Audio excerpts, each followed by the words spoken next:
রাতের পরে যেমন দিন আসে, ঠিক তেমনি মানুষের জীবনে কষ্টের পরে সুখ আসে।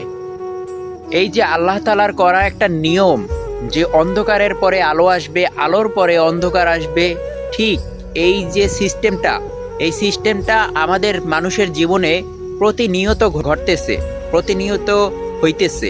কিভাবে হইতেছে দেখেন, আমরা জিনিসটাকে যত সহজভাবে ভাবতে পারবো আমাদের জীবনটা তত সহজ হবে। আমরা ভাবনাটাই ভাবি কঠিন করে।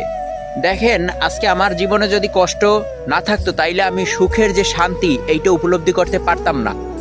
ঠিক আমরা যেভাবে রাতের অন্ধকারে আমরা বুঝতে পারি দিনের আলো কতটা মূল্যবান, দিনের আলো কতটা গুরুত্বপূর্ণ আমাদের জীবনে, ঠিক সেভাবেই যদি আমাদের জীবনে কষ্ট নাই থাকতো তাহলে আমরা সুখের যে শান্তি, এটার যে অনুভূতি, শান্তির অনুভূতি, এটা কোনোদিনই আমরা উপভোগ করতে বা উপলব্ধি করতে পারতাম না।